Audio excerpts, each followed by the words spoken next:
ஓம் சாந்தி. எல்லோரும் குஷியாக இருக்கிறீங்களா? 16/12/2024 சாக்கார் முரளி பாப்தாதா சொல்கிறாங்க, இனிமையான குழந்தைகளே, உலகத்தில் உள்ள எல்லா படிப்பையும் விட, ஏன் எல்கேஜியை விட ரொம்ப ஈஸியான படிப்பு இந்த படிப்பு. என்ன படிப்பு? தூய்மை ஆகிறதுக்கான படிப்பு. வேறு எந்த படிப்புலையும் நீங்கள் தூய்மையாக முடியாது. இங்கே குழந்தை, பெரியவங்க, வயதானவங்க எல்லாருக்கும் படிக்கிற படிப்பு இது. ஜஸ்ட்டு உங்கள் 84 பிறவி தெரிஞ்சுக்கிறீங்க, அவ்வளோதான். தெரிஞ்சுக்கிட்டு மீண்டும் அப்படி ஆக போகிறோன்றதை புரிஞ்சுக்கிட்டு அதற்கான முயற்சி பண்ண போகிறீங்க. ஸோ சின்னவங்களாக இருந்தாலும் சரி, பெரியவங்களாக இருந்தாலும் சரி, என்ன பயிற்சி பண்ணணும் அப்படின்னா, இந்த ஞானத்தை மற்றவர்களுக்கு சொல்வதற்கு பயிற்சி பண்ணணும். ஏன்னா நீங்கள் முரளிதரன் பாபாவுடைய குழந்தைகள் இல்லையா? முரளினா புல்லாங்குழல் ஓசை, முரளிதரன்னா புல்லாங்குழல் ஓசை வாசிப்பவர். அவங்க அங்கே கிருஷ்ணர்னு போட்டாங்க, அது உண்மையில் சிவபெருமான். ஸோ அவருடைய குழந்தை நீங்கன்னா உங்களால் முரளி வாசிக்க முடியாமல் இருக்கக்கூடாது இல்லையா? ஞானத்தை சொல்ல முடியாமல் இருக்கக்கூடாது இல்லையா? ஒருவேளை இந்த ஞானத்தை நீங்கள் மற்றவர்களுக்கு சொல்லலைன்னா உயர்ந்த பதவியை அடைய முடியாது. அதனால் இந்த ஞானத்தை யாருக்காவது கொடுத்தபடி இருங்கள். அப்போ உங்களுடைய வாய் திறக்க ஆரம்பிச்சிடும். இல்லை எனக்கு சொல்ல வரலன்னா உங்களுக்கு வர்றதை சொல்லிக்கிட்டே இருங்க. பக்கத்தில் இருக்கிறவங்க ஃப்ரெண்டுக்கிட்ட ஃபஸ்ட்டு பைத்தியக்கார மாதிரி கூட தோணலாம், உங்களால் பேச முடியாமல் கூட இருக்கலாம். அப்புறம் டக்குன்னு வாய் திறந்துடும்ன்றார். ஸோ இதோடைய நினைவு தான் இந்த சரஸ்வதி சபதமாக ஏதோ ஒரு படத்தில் ஊமையாக இருக்கிற சிவாஜி டக்குன்னு பேச ஆரம்பிச்சிடுவார் இல்லையா? ஸோ இதோடைய அர்த்தம் என்னென்னா, இந்த ஞானத்தை சொல்ல முடியாமல் இருக்கிறவங்களுடைய வாய் திறக்கப்படுது. அதுக்கப்புறம் இந்த ஞானத்தை சொல்வதற்கு உங்களுக்கு தைரியம் வந்துடும். அதான் நான் சொன்னேன்ல, எழுத்தை கூட்டி படிக்கிற ஒரு பிரதர் இப்போ டாக்டருங்களுக்கெல்லாம் ஞானம் கொடுத்துட்டு இருக்கிறார். ஸோ அதனால் ஆர்வம், பாபா மேலே உள்ள நம்பிக்கை, முயற்சி பண்ணிக்கிட்டே இருங்க. கண்டிப்பாக உங்கள் வாய் திறக்கப்படும். ஸோ எல்லோரும் பாபா மாதிரி ஆசிரியர் ஆகணும். நீங்கள் என்ன படிக்கிறீங்களோ அதை மற்றவர்களுக்கும் நடத்தணும். சின்ன குழந்தைங்களுக்கு கூட இந்த படிப்பை படிக்கிறதுக்கான உரிமை இருக்குது. ஏன்னா எல்லையற்ற தந்தையின் ஆஸ்தியில் அவர்களுக்கும் உரிமை இருக்குது. ஓம் சாந்தி. ஸோ சிவபாபாவுடைய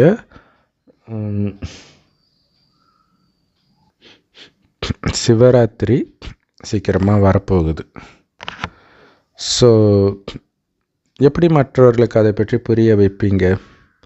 பாபா எப்படி புரிய வைக்கிறாரோ அப்படி புரிய வைக்கணும். பாபா உங்களுக்கு எப்படி புரிய வைக்கிறாரோ அதே மாதிரி மற்றவர்களுக்கு அவர் புரிய வைக்க வேண்டிய அவசியம் கிடையாது. அவர் குழந்தைங்களுக்கு மட்டும்தான் புரிய வைக்கிறார். ஸோ பிரம்மா உடல் வழியாக புரிய வைக்கிறாரு. மற்றவர்களுக்கு புரிய வைக்க வேண்டியது உங்களுடைய கடமை. நீங்களும் சிவனுடைய பிறந்த நாளை கண்டிப்பாக கொண்டாடுறீங்க. சிவனுடைய பேரை சொல்கிறீங்க. அவர் நிராகாரராக இருக்கிறார், அவரைத்தான் சிவன்னு சொல்கிறோம். ஆனால் அந்த மனிதர்கள் என்ன சொல்கிறாங்க? அவர் பிறப்பிறப்பு சக்கரத்திற்கு அப்பாற்பட்டவர் அப்படின்னு சொல்கிறாங்க. அப்போ எப்படி அவருக்கு பிறந்த நாள் கொண்டாடுவீங்க? பிறப்பிலே வரலை அப்படின்னா அவருக்கு எதுக்கு பிறந்த நாள் கொண்டாடுறீங்க? சூப்பரான பாயிண்ட் இல்லையா? ஸோ ஆனால் நாம் புரிஞ்சிருக்கிறோம். நாம் எப்படியெல்லாம் இத்தனை வருடங்களாக அவருடைய பிறந்த நாளை பக்தியில் கொண்டாடி இருக்கிறோம். இனி எப்படி கொண்டாடுவோம் இல்லையா? இதுக்கு முன்னாடி புரிதல் இல்லாமல் சிவன் கோயிலை சுற்றிட்டு இருந்தோம். ஸோ இப்போ தெரிஞ்சுக்கிட்டோம், பாபா உண்மையிலே வந்திருக்காரு, இப்போ வந்திருக்கிறாருன்ட்டு அந்த ஆனந்தத்தில் கொண்டாடிட்டு இருக்கிறோம். ஸோ இதை நீங்கள் மற்றவர்களுக்கும் புரிய வைக்கணும். பாபா இந்த உடலை ஆதாரமாக எடுக்கிறார். ஏன்னா பேசுகிறதுக்கு அவருக்கு ஒரு வாய் வேணும். அதனால்தான் கோமுகி, பசுவின் வாய், மகிமைக்குரியதாக இருக்குது. அந்த கோமுகியிலேருந்து கங்கை வெளிப்பட்டதாக சொல்லுவாங்க. அதாவது கங்கை வெளிப்படுற பல இடங்களில் ஒரு இடத்துக்கு பேர் கோமுகின்னு வச்சுருப்பாங்க. அப்போ பசுவின் வாயிலிருந்து கங்கை வெளிப்படுதுன்னா பிரம்மா வாயிலிருந்து ஞான கங்கை வெளிப்படுறதுடைய நினைவு அது. இது கொஞ்சம் டக்குன்னு புதுசாக உங்களுக்கு புரியாது, குழப்பமாக இருக்கும் இந்த ரகசியம் இல்லையா. நம்ம ரெகுலராக முரளி படிச்சுட்டு இருக்கிறனால இதெல்லாம் ஈஸியாக இருக்குது. முதல் நாளே இது எல்லாத்தையும் சொன்னாங்கன்னா டக்குன்னு புரியாது, குழம்பும். ஸோ நீங்கள் சிவபாபாவுடைய தொழிலை தெரிஞ்சுக்கணும். நம்முடைய எல்லையற்ற தந்தை வந்திருக்கிறாருன்னு புரிஞ்சுக்கிறோம். அவர்கிட்ட இருந்து தான் நாம் எல்லையற்ற ஆஸ்தியை அடைகிறோம்.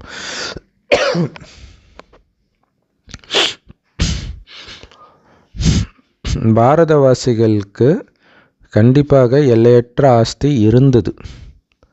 வேறு யாருக்கிட்டேயும் எல்லையற்ற ஆஸ்தி, அந்த சொர்க்கத்தின் ஆஸ்தி 21 பிறவிக்கு இருந்ததே கிடையாது.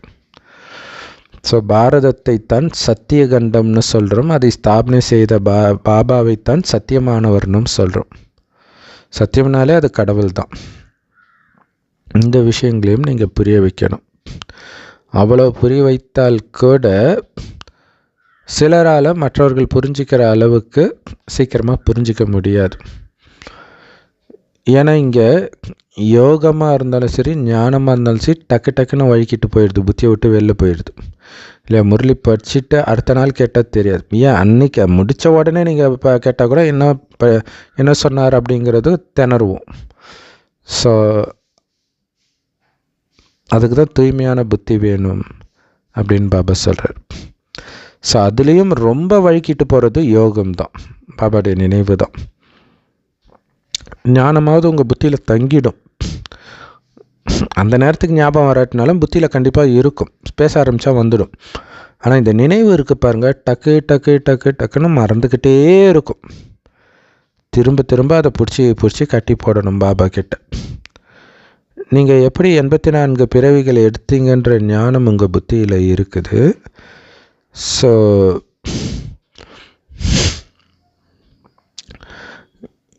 யாருக்கு இந்த ஞானம் இருக்குதோ அவங்க புரிஞ்சுக்குவாங்க. யார் முதல் நம்பரில் பாஸ் ஆகுறாங்களோ அவங்க தான் முழுசாக 84 பிறவிகள் எடுப்பாங்க அப்படின்ட்டு. லக்ஷ்மி நாராயணனை தான் முதல் நம்பர் மிக உயர்ந்த தேவதைகள்னு சொல்லப்படுறாங்க. ஸோ சாதாரண மனிதன்லேருந்து ஸ்ரீ நாராயணன் ஆகிற கதை, சத்யநாராயணன் கதை ரொம்ப ஃபேமஸானது. நிறைய இடங்களில் பௌர்ணமியின் பொழுது சத்யநாராயணன் கதையை படிப்பாங்க. ஸோ அந்த கதையெல்லாம் பார்த்திங்கன்னா ஏழையாக இருக்கிறவன் திடீர்னு பணக்காரன் ஆகிடுவான் சத்யநாராயணன் பூஜை பண்ணுறதுனாலன்னு இருக்கும். ஸோ அது நம்முடைய கதை. அனைத்தையும் இழந்த நாம் இந்த சத்யநாராயணன் கதையை கேட்க முரளி கேட்க சத்யநாராயணனாகவே மாறிடுறோம். ஆனால் அங்கே சத்யநாராயணனாக மாறுறதா காட்ட மாட்டாங்க. நாம் பாபாவோடு நேரடியாக படிக்கிறோம். எப்படி மனிதன்லேருந்து நாராயணன் ஆகிறது, மரணத்தை வெல்வது அப்படின்னு படிக்கிறோம். அமரக்கதை இது தூய்மை ஆகிறதுக்கான படிப்பு. தூய்மையான நாராயணன் ஆகிட போகிறீங்க, அமரர் ஆகிட போகிறீங்க. அதே நேரத்தில் இது கஷ்டமும் கிடையாது, இருக்கிறதுலே ரொம்ப ஈஸியான படிப்பு. ஸ்கூலுக்கே போகாத குழந்தைக்கு சொன்னால் கூட புரியும். நீங்கள் வெறும் 84 பிறவி சக்கரத்தை புரிஞ்சிக்கணும். இது எல்லாருக்கும் ஒரே படிப்பு தான். குழந்தையாக இருந்தாலும் சரி, இளைஞனாக இருந்தாலும் சரி, வயதானவர்களாக இருந்தாலும் சரி. ஏன்னா இந்த படிப்புக்கு குழந்தைங்களுக்கும் உரிமை இருக்குது. ஸோ பெற்றோர்கள் தங்களுடைய குழந்தைங்களுக்கு கொஞ்சம் கொஞ்சமாக புரிய வைக்கலாம் இல்லையா. ஃபுல்லாக இல்லாட்டினாலும் ஞானத்தை படிக்கிறீங்கள, இன்றைக்கி பாபா இதை சொன்னார் அப்படின்னு கொஞ்சம் கொஞ்சமாக புரிய வைங்க. குழந்தைங்களுக்கு சிவபாபாவுடைய நினைவு எப்படி பண்ணணும்னு சொல்லி கொடுக்கப்படுது. அது ரொம்ப முக்கியமான விஷயம் இல்லையா. அனைத்து ஆத்மாக்களுடைய தந்தை ஒருத்தர் தான், உடலுடைய தந்தை வெவ்வேறுத்தர். ஸோ உடலின் தந்தை ஆத்மாக்களின் தந்தை கிடையாது. அவர் வேற, இவங்கெல்லாம் வேற. ஆத்மாக்கள் நிராகார குழந்தைகள் சிவபாபாவுக்கு. ஸோ நம்ம பாபாவும் கூட நிராகாரர் தான், அதாவது உடலற்றவர் தான். அந்த நிராகார சிவபாபா தான் நமக்கு அப்பா, எல்லோருக்கும் அப்பா. ஆனால் ரொம்ப ரொம்ப ரொம்ப ரொம்ப சின்னதாக இருக்கார் அப்படின்னு நம்ம இப்போ புரிஞ்சுக்கிட்டோம். நாமளும் அப்படித்தான் இருக்கிறோம். அந்த தேக உணர்வில் வந்து தான் இல்லாத ஆட்டமெல்லாம் ஆடிட்டோம். பணக்கார குடும்பத்தில் பிறந்துட்டா பணம் இருக்கிற திமிரு, அழகாக பிறந்துட்டா அழகு இருக்கிற திமிரு, ஆரோக்கியமாக பிறந்துட்டா அந்த திமிரு. பாபா சார், நான் எப்படி சின்ன புள்ளியோ அதே மாதிரி நீயும் புள்ளி தான்னு புரிஞ்சுக்கோ, தானாகவே அகங்காரம் போயிடும்ன்ற. ஸோ இதை நல்லா ஞாபகம் வச்சுக்கோங்க, ஒரு பொழுதும் மறக்கக்கூடாது. ஆத்மாக்கள் எல்லோருமே ஒரு சின்ன புள்ளி தான். நீங்கள் பரந்தாமத்துக்கு போனால் அப்படியே பெருசாக தெரிவிங்க, கீழே வந்துட்டால் சின்னதாக தெரிவிங்க, அப்படிலாம் கிடையாது. பரந்தாமத்துலேயும் ஒளிப்புள்ளி தான், சொர்க்கத்துலேயும் ஒளிப்புள்ளி தான், நரகத்துலேயும் ஒளிப்புள்ளி தான். எப்போவுமே ஒரு சின்ன புள்ளி தான். ஸோ மேலே போயிட்டீங்க அப்படின்னா உங்களை பார்க்க முடியாது. ஏன்னா நீங்கள் ஒரு சின்ன புள்ளி தானே, கண்ணுக்கு தெரியாத நுட்பமான புள்ளி. அதை எப்படி பார்க்க முடியும்? அவ்வளோ சின்னது. ஸோ இந்த விஷயத்தெல்லாம் ரொம்ப ஆழமாக சிந்தனை பண்ணிக்கிட்டே இருங்கன்றார். இல்லையா, அது கண்ணுக்கு தெரியாததுனால தான் இவங்க என்ன பண்ணிட்டாங்க, உடம்பு ஃபுல்லாக உயிர் இருக்கும் போல இருக்குன்னு நினச்சிக்கிறாங்க. ஆத்மாவாகிய நான் மேலிருந்து இந்த பூமிக்கு உடல் எடுத்து நடிப்பதற்காக வருகிறேன். நடிக்கிறதுக்கு வரேன், நடிக்கிறதுக்கு உடல் தேவை. இதை சிந்தனை பண்ணணும். நான் மேலேருந்து வந்தேனா பாபா, நிஜமாலே நான் அங்கே உடம்பே இல்லாமல் இருந்தேனா பாபா அவங்க கூட, இப்படிலாம் ஆச்சரியமாக பேசலாம் பாபா கிட்ட. ஸோ எங்கே இருந்தாலும் ஆத்மாவுடைய சைஸு கூடவோ குறையவோ செய்யாது. ஆனால் அது எடுக்கிற உடல் ஆரம்பத்தில் சின்னதாக இருக்கும், பிறகு கொஞ்சம் கொஞ்சமாக வளர்ச்சி அடையும், பெருசாகும். ஸோ இந்த விஷயங்களையும் நீங்கள் எப்படி புரிஞ்சுக்கிட்டீங்களோ அதே மாதிரி மற்றவர்களுக்கு புரிய வைக்கணும். ஸோ இந்த ஞானத்தை நீங்கள் எப்படி படிச்சிங்களோ அதே மாதிரி தான் கண்டிப்பாக நடத்துவீங்க. கண்டிப்பாக நீங்களும் ஆசிரியராகி இந்த ஞானத்தை எல்லோருக்கும் நடத்தணும். மெயினாக இதைத்தான் திரும்ப திரும்ப பாபா சொல்கிறார் இன்றைக்கி. அப்பாவுக்கு எப்படி இந்த ஞானம் எல்லாமே இருக்குது, அவரும் உங்களை மாதிரி ஒரு சின்ன புள்ளி தான், ஆனால் பரமாத்மா, உயர்ந்த ஆத்மா. எப்போவுமே அவர் பரந்தாமத்தில் வசிப்பவர். ஸோ பரந்தாமன்றது உண்மையிலே சிவனுடைய பேர். அவங்க பரந்தாமன்ட்டு விஷ்ணுவை சொல்கிறாங்க. வைகுண்டவாசன் மட்டும்தான் விஷ்ணுவுக்கு கரெக்டான பேர். ஒரே ஒரு தடவை தான் பரந்தாமத்தை விட்டு இந்த சங்கமயுகத்தில் தான் வராரு பாபா இங்கே. அதுவும் எப்போ வராரு? எப்போ மனிதர்கள் ரொம்ப ரொம்ப துக்கமடையவர்களாக ஆகுறாங்களோ, பாபாவை பார்த்து பாபா எங்களை காப்பாற்றுங்க பாபா, சந்தோஷப்படுத்துங்க பாபா அப்படின்னு எப்போ சொல்கிறாங்களோ அப்போ தான் பாபா வரார். இல்லை, ஒரே ஒரு தடவை வரார், துக்கம் அடையும் பொழுது நம்மளை சந்தோஷப்படுத்துகிறார். குழந்தைகள் இப்போ புரிஞ்சுக்கிறோம், நாம் தான் அவரை கூப்பிட்டுட்டு இருந்தோம், பாபா நீங்கள் எங்களை இந்த அழுக்கான உலகத்துலேருந்து தூய்மையான உலகத்துக்கு அழைச்சிட்டு போங்க, அந்த சந்தோஷமான உலகம் தங்க யுகத்தில் இருக்குது இல்லையா, அங்கே அழைச்சிட்டு போங்க பாபா அப்படின்னு நாம் தான் சொல்கிறோம். ஸோ அதற்கான வழியை காட்டுங்க பாபா. எப்போ பாபா வராரோ அப்போ தான் அவர் வழியை காட்ட முடியும். எப்போ பாபா வருவார்? எப்போ இந்த உலகம் மாறணும்னு இருக்குதோ அப்போ தான் அவர் வரார். ஏன்னா அவருடைய வேலையே இந்த உலகத்தை மாற்றுறது தான். இதை புரிஞ்சுக்கிறது ரொம்ப ரொம்ப ரொம்ப ஈஸியான விஷயம் தானே, இதுனா ரொம்ப கஷ்டமா? ஸோ தினம் தினம் பாபா என்ன சொல்கிறாரோ அதையெல்லாம் நோட் பண்ணி வைங்க. அப்போ தான் நீங்கள் அதே மாதிரி மற்றவர்களுக்கும் புரிய வைக்க முடியும். ஸோ தினம் தினம் சேவை செய்கிறவங்களுக்கு இது ரொம்ப யூஸ்ஃபுல்லாக இருக்கும். அதிலும் குறிப்பாக இப்போ இன்டர்நெட்டில், யூடியூப்பில் வெவ்வேறு டாப்பிக்கில் அன்னன்னைக்கு பாபா சொன்னதை வச்சு பேசுகிறவங்களுக்கு அதை நோட் பண்ணணுன்னு ஆர்வம் இருக்கும். இப்படி நீங்கள் பயிற்சி பண்ண பண்ண உங்களுடைய வாய் திறக்கும். ஸோ அப்போ இந்த ஞானத்தை நீங்கள் மற்றவர்களுக்கு சொல்கிறதுக்கான கான்ஃபிடென்ஸ் வரும். ஸோ முதலாக எனக்கு பாபா ஞானம் கிடைச்ச உடனே பிடிச்சிடுச்சு, சொல்லணும்னு தோணுது. அப்போ பார்த்திங்கன்னா ஒரு குட்டி டைரியில் எழுதுகிறேன், ஒரு பாயிண்ட்டாக எழுதுகிறேன். அந்த 7 நாள் கோர்ஸ் எப்படி கொடுக்கறது, இந்த கண்காட்சியிலலாம் மொத்தமாக. ஸோ எதை ஃபஸ்ட்டு கொடுக்கறது, எதை எப்படி கொடுக்கறது, எழுதி அது மைண்டுக்குள்ளே பயிற்சி பண்ணி பண்ணி பண்ணி பண்ணி அப்படி பண்ணும்போது தான் நமக்கு அது வர ஆரம்பிக்கும். இந்த பயிற்சியை நீங்கள் பண்ணலனாலும் வராது. நீங்கள் முரளிதரனுடைய குழந்தைகள். இப்போ நீங்களும் முரளிதரன் ஆகியே தீரணும். ஸோ மற்றவர்களுக்கு இந்த மாதிரி நீங்கள் நன்மை செய்யும் பொழுது புது உலகத்தில் உயர்ந்த பதவியை நீங்கள் அடைவீங்க. இல்லை, மற்றவர்களுக்கு எந்த அளவுக்கு நன்மை செய்கிறீங்களோ அந்த அளவுக்கு தான் நமக்கு உயர்ந்த பதவி கிடைக்கும் புது உலகத்தில். மற்ற படிப்புகளிலும் இங்கத்துக்கான படிப்பு, புது உலகத்துக்கான படிப்பு கிடையாது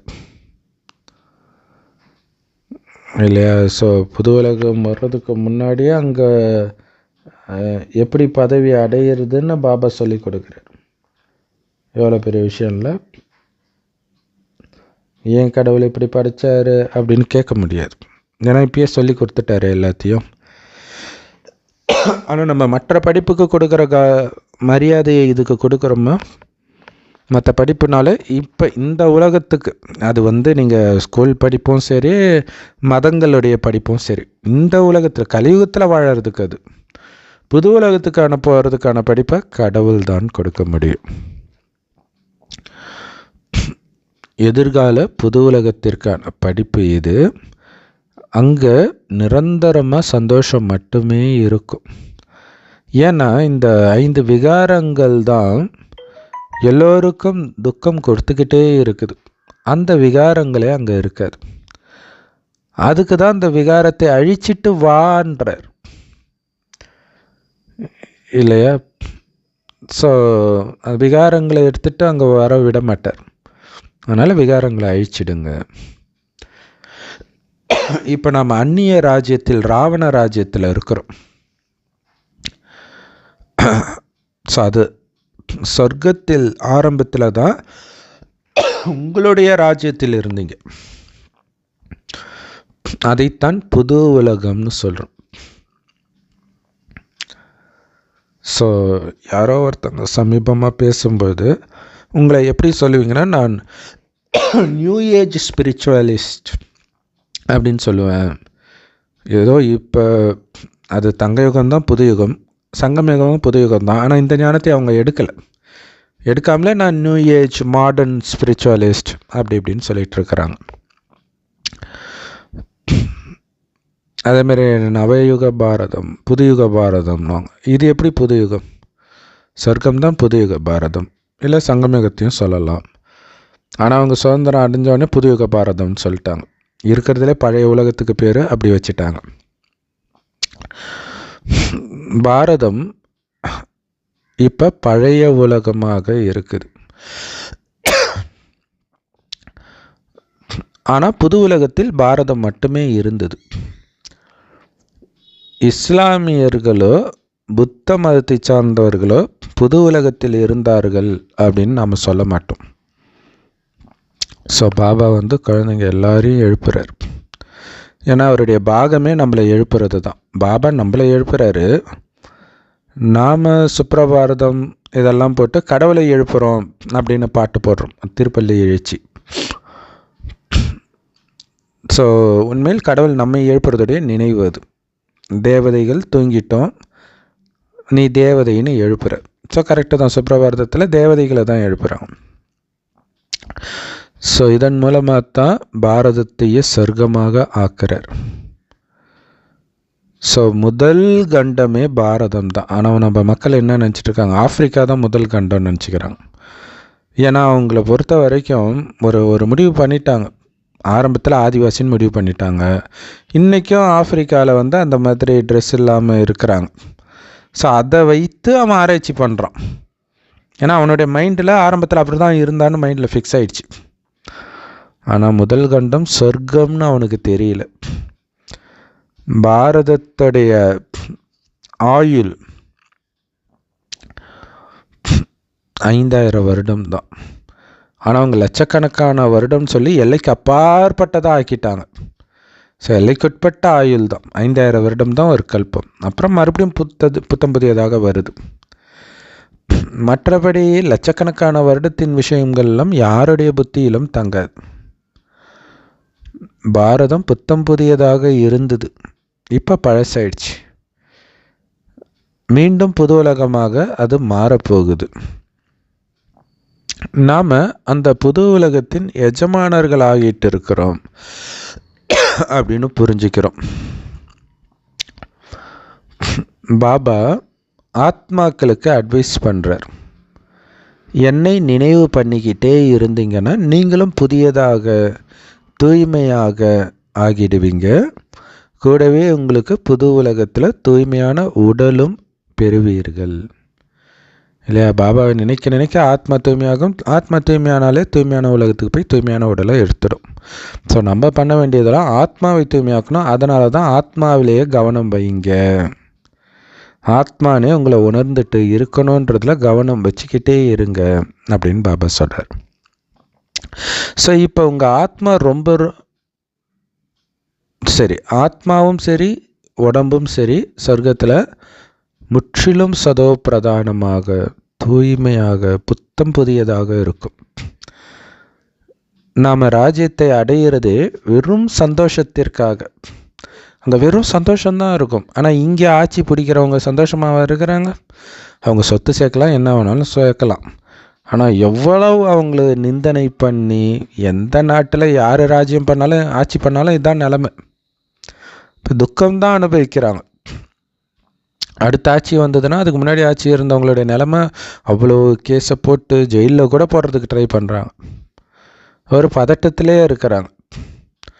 ஆனால் நம்ம ராஜ்யத்தில் இந்த மாதிரிலாம் யாருமே இருக்க மாட்டாங்க. அதுக்கு தான் அமைதியாக இரு, உன்னை நான் நாராயணன் ஆக்குறேன். இங்கே இருக்கிற பதவியே உனக்கு வந்தாலும் வேண்டான்னு ஒதுக்கிடுன்றார். நமக்கு எதுக்கு முள்ளுனால ஆன சீட்டு? நமக்கு அங்கே தங்க சிம்மாசனம் கிடைக்க போகுது. அதனால் இங்கே இருக்கிற முள்ளு சீட்டை போய் ஏற்றுக்குவீங்களா அப்படின்னு பாபா கேட்குறார். இந்த நாடகம் அனாதியாக நிச்சயிக்கப்பட்டது. இந்த புது உலகத்தில் தான் சாந்தியும் சுகமும் இருக்கும். அங்கே எந்த விதமான புயலும் இருக்காது. மாயின் புயலும் இருக்காது, ஸ்தூல புயலும் இருக்காது. இப்போ புதுசாக சூரிய புயல்னு வேறு சொல்கிறாங்களே, அதுவும் இருக்காது. ஸோ அந்த எல்லையற்ற அமைதியின் உலகத்தில் எல்லோரும் அமைதியாக இருப்பாங்க. இங்கே வெறும் அசாந்தி தான் இருக்குது. அதனால தான் எல்லோரும் சாந்தம் இழந்து காணப்படுறாங்க. அமைதியே இல்லை யார்கிட்டேயும். தங்க யுகத்தில் தான் எல்லோரும் அமைதி நிரம்பியவர்களாக இருப்பாங்க. எவ்வளோ அற்புதமான விஷயம் இது! இந்த நாடகம் அனாதியாக நிச்சயிக்கப்பட்டிருக்குது. இது எல்லையற்ற விஷயமும் கூட. இன்ஜினியரிங் படிக்கிறாங்க, வக்கீலுக்கு படிக்கிறாங்க. இது எல்லாமே எல்லைக்குட்பட்ட படிப்பு. ஆனால் நாம் படிக்கிறதுடைய பலன் 2500 வருடத்துக்கு நம்ம கூடவே வரும், எத்தனை உடல் எடுத்தாலும். ஸோ அதனால தான் இது எல்லையற்ற படிப்பு அப்படின்னு சொல்கிறோம். இது நம்ம புத்தியில் இருக்குது. பாபா ஒரே தடவை வந்து இந்த எல்லையற்ற நாடகத்துடைய ரகசியங்கள் எல்லாத்தையும் நமக்கு கொடுக்குறார். ஸோ இந்த எல்லையற்ற நாடகம் எப்படி திரும்ப திரும்ப நடந்துக்கிட்டே இருக்குதுன்ற விஷயம் இதுக்கு முன்னாடி நாம் யாருமே எங்கேயுமே கேள்விப்பட்டது கிடையாது. இப்போ தான் புரிஞ்சுக்கிறோம். தங்க யுகமும் போயிடுச்சு, வெள்ளி யுகமும் போயிடுச்சு. ஸோ அப்போ இந்த 2 யுகங்களில் தேவதைகளின் ராஜ்யம் எப்படி இருந்தது அப்படிங்கிறதெல்லாம் புரிஞ்சுக்கிறோம். வெள்ளி யுகத்தில், அதாவது திரேதா யுகத்தில் ராமர் ராஜ்யம் செய்தார். ராமர் சீதையுடைய ராஜ்யம் இருந்தது. அப்புறம் திரேதா யுகம் முடிந்து துவாபர யுகத்தில் தான் மற்ற தர்மங்கள் எல்லாம் வர ஆரம்பிக்குது, ஒன்று பின்னாடி ஒன்றா. ஸோ நமக்கு இஸ்லாம், புத்த மதம், கிறிஸ்தவ மதம், எல்லா மதங்களை பற்றியும் தெரியும். ஏன்னா எல்லாமே கடந்த 2500 வருடத்துக்குள்ளே தான் வந்தது. இரும்பு யுகம் 1250 வருடம் தானே தவிர லட்சக்கணக்கான வருடமோ 40,000 வருடமோ கிடையாது. எல்லாத்துக்கும் கணக்கு இருக்குது. ஸோ இன்னும் இந்த உலகம் 2500 வருஷம் இருக்கும்லாம் கிடையாது.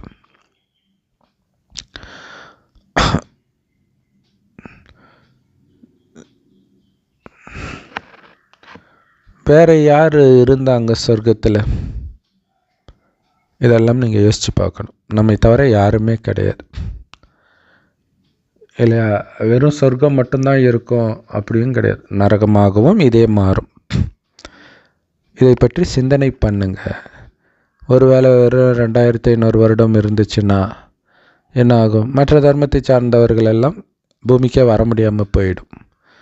அப்போ ஆத்மானா நடிக்கணும் இல்லையா? ஸோ அதனால தான் 5000 வருடம் இருக்குது. மற்ற தர்மத்தை சார்ந்தவர்கள் இந்த பூமிக்கு வர்றதுக்கு முன்னாடி இருந்தது தேவதைகள். மண்ணின் மைந்தன் சொல்லுவாங்களே, அது மாதிரி உலகத்தின் மைந்தர்களே தேவதைகளாகிய நாம தான். அவங்களும் நம்மை மாதிரி மனிதர்கள் தான். ஆனால் தெய்வீக குணம் நிரம்பியவர்களாக இருந்ததுனால அவங்கள தெய்வங்கள், தேவதைகள் சொல்கிறோம். சூரிய வம்சமும் சந்திர வம்சமும் முதல் 2500 வருடங்கள் இந்த பூமியில் இருந்தது, ஆட்சி செஞ்சது. மற்றவர்கள் எல்லாம் 2வது பாதியில் தான் வர்றாங்க, கல்பத்தின் 2வது பாதியில். ஸோ அதுக்கு மேலே உள்ள கணக்கை வேறு யாராலையும் கொடுக்க முடியாது. சமமாக 4 பாகங்கள் இருக்குது.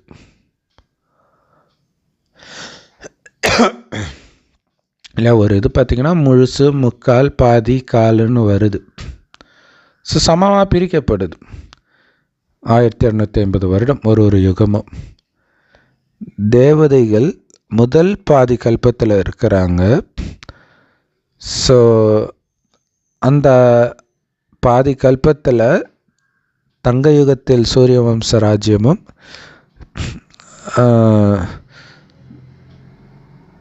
திரேதா யுகத்தில் ராமருடைய சந்திரவம்ச ராஜ்யமும் இருந்தது. தங்க யுகத்தில் ஆரம்பத்திலே யாரெல்லாம் வந்தார்களோ அவர்களுக்கு தான் ஆயுள் அதிகம். 84 பிறவிகள், 5000 வருஷம் அவங்களுடைய ஆயுள். இந்த கல்பத்துடைய ஆயுளும் அவர்களுடைய ஆயுளும் ஒன்றாக இருக்குது. ஆனால் மனிதர்கள் 84 லட்சம் ஜீவராசிகள் அப்படின்னு சொல்கிறாங்க. அதுமாதிரி 84 லட்சம் பிறவிகளை நாம் எடுக்கிறோம்னு வேற சொல்கிறாங்க. ஆனால் அதோடு நிறுத்துறது இல்லை. இந்த கல்பத்தின் ஆயுளே லட்சக்கணக்கான வருடங்கள்னு சொல்கிறாங்க. இதை யாராவது ஏற்றுக்க முடியுமா? உலக மக்கள் தொகை அவ்வளோ பெருசாக இருக்கும். ஸோ அதனால தான் பாபா உட்காந்து புரிய வைக்கிறாரு. இதெல்லாம் அஞ்ஞானம், அறியாமை. ஆனால் இங்கே பாபா சொல்லி கொடுக்கறது ஞானம். இந்த ஞானம் எங்கேருந்து வந்துச்சு? அதுவும் யாருக்கும் தெரியாது. ஒரே ஒரு தந்தையைத்தான் ஞானக்கடல்னு நாம் சொல்கிறோம். அவர் தான் இந்த ஞானத்தை பிரம்மாவின் வாய் வழியாக சொல்கிறார் இல்லையா? சிவபாபா கிட்ட இருந்து தான் இந்த ஞானம் கிடைக்கிது. நமக்கு எப்படி இதெல்லாம் தெரியுது அப்படின்னா சிவபாபா கிட்ட இருந்து கற்றுக்கிறோம். மனிதர்கள் கௌமுகி, பசுவின் வாய் அப்படின்னு சொல்கிறாங்க. அது உண்மையிலே இந்த பிரம்மா அப்படிங்கிற பசு மூலமாக தத்தெடுக்கப்பட்ட குழந்தைகளாகிய உங்கள் எல்லோரையும் குறிக்குது. பசுபத்திநாத்தன் கூட சொல்லுவாங்களே, பசுக்களின் பதி. ஏன்னா பசுமாட்டுக்கு புருஷனாவா கடவுள் இருக்கிறாரு? அப்போ இங்கே தாய்மார்கள் மற்றும் எல்லா ஆத்மாவுமே கடவுளுக்கு மனைவி தான். ஸோ இந்த சின்ன விஷயத்தை புரிய வைக்கிறது ரொம்ப ரொம்ப ஈஸி தான். நீங்கள் ஒரே ஒரு நாள் இதை புரிய வச்சுட்டு நிறுத்திட்டிங்கன்னா அவங்களுடைய புத்தி மற்ற விஷயத்தில் பிஸி ஆகிடும். பாருங்கள், ஸ்கூல் குழந்தைங்க ஒரே ஒரு நாளாக படிக்கிறாங்க, ரெகுலராக தானே படிக்கிறாங்க. அதே மாதிரி தான் இந்த ஞானம் ஒரே நாள்லெல்லாம் உள்ளே போயிடாது. திரும்ப திரும்ப திரும்ப திரும்ப கேட்க தான் இது உள்ளே போகும். எல்லையற்ற தந்தை உங்களுக்கு நடத்திட்டு இருக்கிறார். ஸோ அதனால் அவர் நடத்தும் இந்த ஞானம் கூட எல்லையற்ற ஞானமாகத்தான் இருக்கும். அவர் எல்லையற்ற ராஜ்யத்தை நமக்கு கொடுக்கிறார் இந்த படிப்பின் மூலமாக. பாரதத்தில் தான் எல்லையற்ற ராஜ்யம். விண்ணுக்கும் மண்ணுக்கும் முன்னை அதிபதியாக வைத்தேனேன்னு பைபிளில் இருக்குமே, அந்த மாதிரி எல்லைக்குட்பட்டே இருக்காது எதுவுமே. எங்கே வேணாலும் போகலாம். பாஸ்போர்ட் கிடையாது, விசா கிடையாது, டேக்ஸ் கட்ட தேவையில்லை. அந்த மாதிரி ராஜ்யத்துக்கு நாம் போகிறோம். லக்ஷ்மி நாராயணன் அந்த எல்லையற்ற ராஜ்யத்தை ஆட்சி செஞ்சாங்க. ஸோ இதெல்லாம் யாரும் கனவு கூட கண்டிருக்க மாட்டாங்க. அப்படி ராஜ்யத்தை நாம் தான் செஞ்சோம், மீண்டும் ராஜ்யம் செய்ய போகிறோம் அப்படின்ட்டு. அதனால தான் அவங்க எப்படி ராஜ்யத்தை அடைஞ்சாங்கன்னு கேட்குற அறிவு கூட மக்களுக்கு இல்லை இல்லையா? லக்ஷ்மி நாராயணனுக்கு எல்லையற்ற ராஜ்யம் எப்படி கிடைச்சதுன்னு கூட கேட்க மாட்டுறாங்களே இல்லையா? கண்ணை மூடிட்டு கும்பிட்றாங்க, அது என்னன்னு தெரிஞ்சிக்க விரும்பலை. அவங்க யோகி ஆத்மாக்களாக இருந்த காரணத்தினால தான் அவங்களுக்கு அளவற்ற தூய்மையும் அதே மாதிரி ஆயுள் கூட மிக நீண்டதாக இருந்தது. காரணம், யோகத்தில் ஆத்ம உணர்வில் அவங்க இருந்ததுனால, அவ்வளவு தூய்மையாக இருந்ததுனால அந்த பிறவியின் ஆயுளே அதிகமாக 150 வருடம் இருப்பாங்க. நாம் கூட யோகிகளாக நாராயணனோட இருந்தோம். பிறகு 84 பிறவிகள் எடுத்து எடுத்து புலனின்பத்தில் மூழ்கி கிடப்பவர்களாக மாறிட்டோம். ஸோ மனிதர்கள் யாருக்குமே நாம் கூட மறுஜென்மம் எடுத்திருப்போன்றதே தெரியலை. ஸோ அதை பற்றி சிந்தனை பண்ணணும். முன் ஜென்மத்தில் நான் எப்படி இருந்திருப்பேன், இப்போ ஆணாக இருக்கிறேன், பெண்ணாக இருக்கும்போது என்னுடைய நடத்தை எப்படி இருந்திருக்கும், அதெல்லாம் யோசித்து பார்க்கணும். கண்டிப்பாக அந்த ஜென்மத்துடைய ஏதோ ஒரு குணாதிசயம் இப்போ இருக்கும், பழக்க வழக்கம் இருக்கும். நீங்கள் சாப்பிட்ற விதம், தட்டை கழுவுற விதம், மற்றவர்கள்கிட்ட பேசுகிற விதம், இது எல்லாமே முன்ஜென்மத்திலிருந்து வந்திருக்கும். ஸோ அதை பற்றியெல்லாம் சிந்தனை பண்ணுங்க. ஆனால்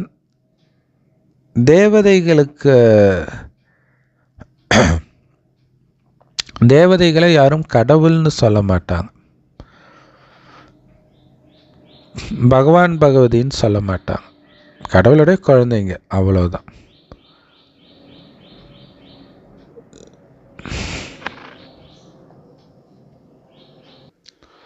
ஸோ லக்ஷ்மி நாராயணன் தான் முதல்ல வராங்க அங்கே சத்தியுகத்தில். அதுக்கு பிறகு தான் எல்லோரும் வராங்க. ஸோ தங்கயுகத்தில் ஆட்சி செய்தவர்கள், ஆரம்பத்தில் ஆட்சி செய்தவர்கள் தான் 84 பிறவி எடுக்கிறாங்க. பிறகு மற்றவர்களெல்லாம் அவங்கவுங்க நேரத்திற்கேற்ப வரிசை கிரமமாகத்தான் பூமிக்கு வந்து அவங்களுடைய பாகத்தை நடிக்கிறாங்க. ஆத்மாக்கள் தேவதை ஆகிறாங்க. பிறகு அவங்களுடைய கலைகள் குறைய குறைய க்ஷத்ரியர், வைஷ்யர், சூத்ரர் அப்படி ஆகிறாங்க. யார் பூஜிக்க தகுந்தவர்களாக இருந்தார்களோ அவர்களே பின்னாட்களில் பூஜாரியாக மாறுறாங்க. சதோ பிரதானத்திலேருந்து தமோ பிரதானமாக ஆகிடுறீங்க.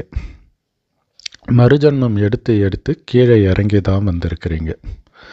ஸோ இதெல்லாம் ஞாபகம் வச்சுக்கிறது என்னமோ ரொம்ப ஈஸி தான். ஆனால் மாயா எவ்வளோ சாமர்த்தியக்காரினா இது எல்லாத்தையும் மறக்க வச்சுது. ஒரு ஞான பாயிண்ட்டை ஞாபகம் வைக்கணும்னு நினச்சாலும் வரமாட்டேங்குது. இல்லை, அவ்வளோ தூய்மையாக இருந்தோம், கொஞ்சம் கொஞ்சமாக இறங்கி வந்திருக்கிறோம். இல்லை, அதையே நீங்கள் நினைவு பண்ண அப்படி ஒரு போதை கிடைக்கும். ஆனால் மாயா அது கூட ஞாபகம் இல்லாத மாதிரி மறக்க வச்சிடுது. ஸோ இந்த ஞான கருத்துக்களை எல்லாம் நம்ம ஒன்றாக சேர்த்து புத்தகம் தயாரிக்க முடியும். ஆனால் எதுவும் இருக்க போகிறது கிடையாது. எல்லாமே தற்காலிகம் தான். அடுத்த ஜென்ரேஷனுக்கு வராது. ஏன்னா உலகம் அழிய போகுது. ஸோ பாபா எந்த கீதா புஸ்தகத்தையும் பார்த்து படிக்கலை. முந்தைய கல்பத்தில் எப்படி சுயம்பாக அவராக ஞானத்தை சொன்னாரோ அப்படி தான் சொல்கிறார். மற்றபடி வேத சாஸ்திரங்கள் எல்லாமே பிற்காலத்தில் அடுத்த கல்பத்தின் துவாபரகத்தில் இருந்து தான் உருவாக்கப்படுது. ஸோ உலகம் அழியும் போது எல்லாமே எரிஞ்சிடும். அதனால தான் தங்க யுகத்திரத்த வெளியுகத்தில் எந்த மத புஸ்தகங்களும் இருக்காது. மீண்டும் பக்தி மார்க்கத்தில் அனைத்தும் உருவாக்கப்படும். மீண்டும் அனைத்து வேதங்களும் பக்தி மார்க்கத்தில் உருவாக்கப்படும். நிறைய விஷயங்கள் இல்லை, பக்தி மார்க்கத்தை சடங்கு அது இதுன்ட்டு உருவாக்கப்படும். கோயில்கள் எல்லாமே. மனிதர்கள் ராவணனுடைய உருவ பொம்மையை செஞ்சு வருஷம் எரிக்கிறாங்க. ஸோ அவர்களுக்கு ஏன் எரிக்கிறாங்கன்னே தெரியல. அதனால தான் அவங்களுக்கு அதை பற்றி எது கேட்டாலும் புரியலை. பாபா புரிய வைக்கிறார். எதனால் அவங்க வருடம் இந்த ராவணனுடைய உருவபொம்மை செஞ்சு எரிக்கிறாங்க. ஏன்னா ராவணனுடைய ராஜ்யம் நடக்குது, அவன் தான் எல்லா துக்கத்தையும் கொடுக்குறான் அப்படின்ட்டு. ராவணன் கண்டிப்பாக மிகப்பெரிய எதிரி. ஆனால் அவன் எப்படி எல்லாருக்கும் எதிரின்னு யாருக்கும் தெரியாது. ராமருடைய பொண்டாட்டியை கடத்திட்டு போனால் நீ எதுக்கு எரிக்கிற? அப்போ கடத்திட்டு போனதே நம்மளை தான் கடத்திட்டு போயிருக்கிறான்னு இப்போ தான் தெரியுது. அதனால தான் நம்முடைய எதிரி அவன். ஆனால் அவங்களுக்கு அது தெரியாமல் அவன் சீதையை கடத்தினதுனால நமக்கு எதிரி அப்படின்னு நினைக்கிறாங்க.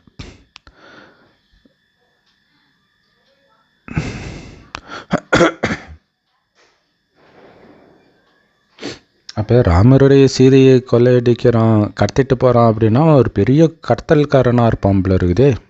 அப்படி தானே இருந்திருக்கணும். இல்லைன்னா ராமருடைய சீதையே கடத்த முடியுமா? சரி, எப்போ கடத்தனா? திரேதாயுகத்தின் ஆரம்பத்திலே கடத்திட்டானா, இல்லை திரேதாயுகத்தின் இறுதியில் கடத்தினானா? இதெல்லாம் நீங்கள் சிந்திக்கணும். முதல்ல சீதையை கடத்த முடியுமா? சரி, எந்த ராமருடைய சீதை? ஏன்னா அங்கே 12 ராமர் சீதையுடைய ராஜ்யம் நடக்குது. எந்த ராமருடைய மனைவி கடத்தினார்? ஒரே ஒரு ராமர் சீதையுடைய ராஜ்யம் அங்கே நடந்துச்சு. ஏதோ ஒரு கதை மாதிரி வேதத்தில் எழுதி வச்சுட்டாங்க. ஸோ எந்த சீதை அப்படின்னு நீங்கள் யோசிக்கணும். 12 ராமர் சீதை இருந்தாங்க. அப்போ கண்டிப்பாக கடைசி சீதை தான் கடத்தப்பட்டிருக்கணும். ஏன்னா அங்கே தான் மாறுது. இல்லை, சீதை கடத்தப்படுறாங்க அப்படிங்கிறதுடைய அர்த்தம் என்னென்னா அங்கே யுகம் மாறுது. திரேதாலேருந்து துவாபர யுகம் மாறுது. அப்போ அவங்களுக்குள்ள ராவணன் என்டர் ஆகிறான். ஸோ நீங்கள் ராமருடைய சீதையின் அபகரிப்பு குறித்து பேசுகிறீங்க. ஆத்மாக்களாகிய நாம தான் அந்த சீதைகள்ன்ட்டு. மற்றபடி ராமராஜ்யத்தில் ஒரே ஒரு ராஜ்யம் இருக்காது, ஒரு வம்சமே ஆட்சி செஞ்சுட்டு இருந்திருக்கும். ஸோ அதனால் எந்த நம்பர் சீதை கடத்தப்பட்டார், இதை நல்லா புரிஞ்சுக்கணும். குழந்தைங்க யாருக்கிட்ட வேண்டுமானாலும் இந்த ரகசியங்களை ரொம்ப குளிர்ச்சியாக பேசணும். இல்லை கோபம் வர மாதிரி பேசிடக்கூடாது. அதில் ரொம்ப கவனம் கொடுக்கணும். மனிதர்கள் ரொம்ப துக்கமுடையவர்களாக ஆகிட்டாங்க. பக்தியில் அலைஞ்சு கடைசியில் கடவுளே இல்லைன்னு முடிவுக்கு வந்துடுறாங்க. என்னமோ கடவுள் இவங்களை உட்காந்து கோயிலாக அலைய சொன்ன மாதிரி. இல்லையா, வீட்டுக்கு பக்கத்துலேயே கோயில் இருக்கும், என் வீட்டுக்குள்ளேயே சாமி ரூம் இருக்கும். எதுக்கு இவங்க தான் கடவுள் எங்கும் நிறைந்தவர்னாருன்னு நினச்சிட்டு இருக்காங்க. எதுக்கு போய் சுற்றிக்கிட்டு இருக்கிறாங்க? கடைசியில் நோய் பார்த்தோன்னே ஐயோ கடவுள் இருக்காரா இல்லையா தெரியலேன்னு திட்ட ஆரம்பிச்சிடுறாங்க. ஆனால் அவங்க வீட்டுக்கே போய் நம்ம ஞானத்தை கொடுப்போம், உதாசீனப்படுத்துவாங்க. என்ன பண்ணுறது? மனிதர்கள் ரொம்ப துக்கத்தில் இருக்கும்போது பாபா இந்த துக்கத்திலேருந்து எங்களை காப்பாற்றுங்க பாபான்னு அழுகுறாங்க. ராவணன் ஸ்தூலமான ஒரு மனுஷன் கிடையாது. அப்படி ஸ்தூலமானவனாக இருந்தால் எத்தனை தடவை தான் உங்கள் ராஜாவை நீங்கள் கொலை பண்ணிக்கிட்டே இருப்பீங்க? ராவணனுக்கு கண்டிப்பாக மனைவியும் இருந்திருப்பா தானே, மனுஷனாக இருந்தா. ஸோ அவங்க மண்டோதரியை ராவணனுடைய மனைவியாக காட்டுறாங்க.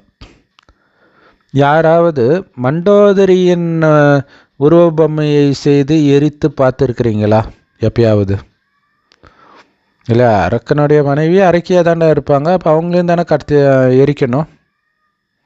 ஆனால் கதைப்படி அவங்க நல்லவங்க மாதிரி காட்டியிருப்பாங்க. ஸோ அதனால் பாபா இதெல்லாம் புரிய வைக்கிறேன். இதெல்லாம் பொய்யான மாயை, பொய்யான தேகம். அந்த பொய்யான தேகத்தில் மயங்கி கிடக்கிறது தான் பொய்யான மாயை.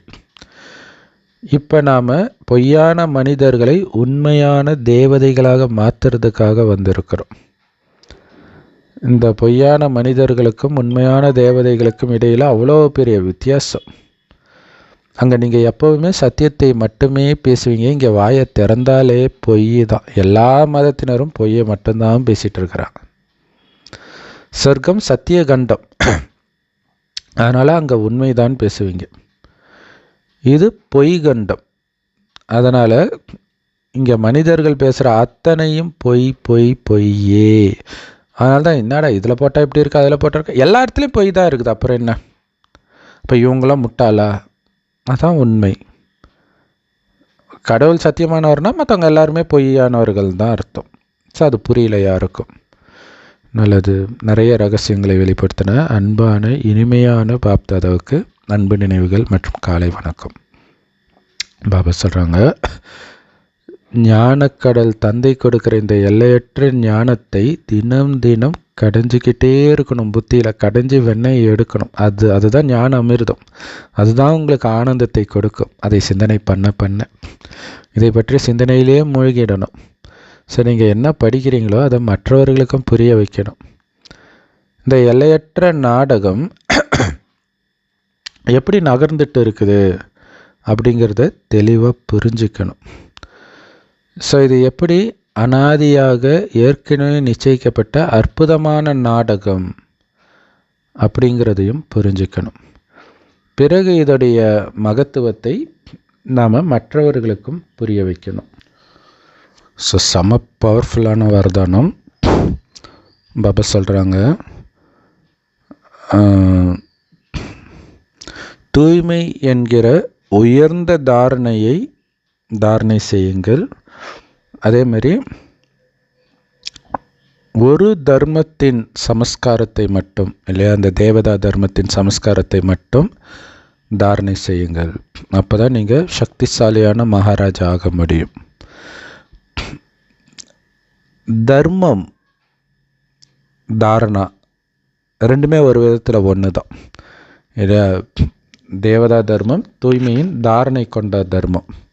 ஸோ அப்போ தேவதா தர்மம்னாலே தூய்மையின் தாரணை கொண்டவர்கள், சுயராஜ்ய அதிகாரிகள் அப்படின்னு அர்த்தம். அப்போ உங்களுடைய சுயராஜ்யத்தின் தாரணையே தூய்மை தான். ஸோ ஒரு தர்மம்னா ஒரே ஒரு தாரணை, தூய்மை மட்டுமே. எந்த விதமான அழுக்கும் உங்களுடைய கனவுல கூட இருக்க வேண்டான்றார். ஸோ அழுக்குன்றதை தான் மற்ற தர்மம்னு சொல்கிறார். யோசிச்சுப்பாங்களா? மனிதர்கள் உருவாக்கிய எல்லா மதங்கள்லேயும் அழுக்கு கலந்துருக்கும். ஆனால் தான் மற்ற தர்மங்களே கலக்காதீங்க, அது எல்லாம் அழுக்குன்றார். ஆனால் அழுக்கான தர்மங்கள் சொல்லுவாங்க நம்மளது தான் உயர்ந்த தர்மம் அப்படின்னு. அதுதான் காமெடியாக இருக்கும். ஸோ அதனால் மற்ற தர்மத்தின், ஏன்னா மற்ற எல்லாமே ராவணனுடைய தர்மங்கள், அந்த அழுக்கு உங்களுடைய கனவிலும் எண்ணத்திலும் கூட இருக்கக்கூடாது. ஏன்னா எங்கே தூய்மை இருக்குதோ அங்கே அழுக்கின் பேரடையாளம் கூட இருக்க முடியாது. அதாவது எந்த விதமான வீண் விஷயங்களோ பாவ விஷயங்களோ இருக்க முடியாது. பாவம் மட்டும் இல்லை, வீண் விஷயம் கூட அழுக்குதான்றார். ஸோ யார் அந்த மாதிரி சம்பூர்ண தூய்மையின் சமஸ்காரத்தினால தன்னை நிரப்பிக்கிறாங்களோ, வெறும் சுபபாவனை தூய்மையான எண்ணங்கள் மட்டுமே மற்றவர்களுக்காகவும் தனக்காகவும் யார் நிரப்பிக்கிறாங்களோ அவர்கள்தான் சக்திசாலியான மகாராஜாவாக 108 அல்லது 8 வருபவர்களாக ஆக முடியும். ஏன்னா எதிர்கால உலகமே இந்த உயர்ந்த சமஸ்காரத்தின் ஆதாரத்தில் தான் உருவாக்கப்படுது. இப்போ நீங்கள் தாரணை பண்ணுற இந்த உயர்ந்த சமஸ்காரத்தின் ஆதாரத்தில் தான் உலகமே உருவாக்கப்படுதுன்னா உங்களுக்கு எவ்வளவு பொறுப்பு இருக்குன்னு மட்டும் யோசிச்சு பாருங்கள். அதனால தான் உங்களுடைய எண்ணம் சாதாரணமாகவே இருக்கக்கூடாதுன்றார். பாவமாக இல்லை, சாதாரணமாக கூட இருக்கக்கூடாது, உயர்ந்ததாகத்தான் இருக்கணுன்றார். ஸோ இப்போ நீங்கள் தாரணை பண்ணுற சமஸ்காரம் தான் எதிர்காலத்தின் அஸ்திவாரமே. அப்படின்னா நம்ம எவ்வளோ பார்த்து சமஸ்காரத்தை தாரணை பண்ணணும். நம்ம வாயிலிருந்து வரக்கூடிய வார்த்தைகள், பார்வை எல்லாமே எப்படி இருக்கணும், எண்ணங்கள் எல்லாம் எப்படி இருக்கணும் அப்படின்னு மிகப்பெரிய எச்சரிக்கை இது. ஸ்லோகன்: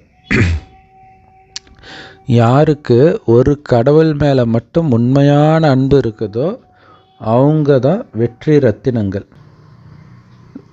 ஸோ அதுதான் தூய்மையும் கூட இல்லையா? ஒரு பாபாவை தவிர வேறு யார் மேலேயும் அன்பு இல்லை, பட்டும் படாமல் இருக்கிறீங்க அப்படின்னா அவங்க தான் வெற்றி அடைய முடியும். வேறு யார் மேலே அன்பு இருந்தாலும் தோத்துடுவோம். கடைசி நேரத்தில் உங்களை ஏமாற்றிடும். உங்கள் உடம்பு மேலே இருக்கிற அன்பே ஏமாற்றிடும். ஸோ அதனால தான் உடலை மறந்து ஆத்மான்னு உணர்ந்து பரமாத்மாவை நினைவு பண்ணிக்கிட்டே இருங்க அன்பன்பா அப்படின்னு பாபா சொல்கிறார். ஓம் சாந்தி. செம பவர்ஃபுல் வரதானம். Love you Bap Dada. Thank you Bap Dada. குஷியாக இருங்க, குளிர்ச்சியாக இருங்க.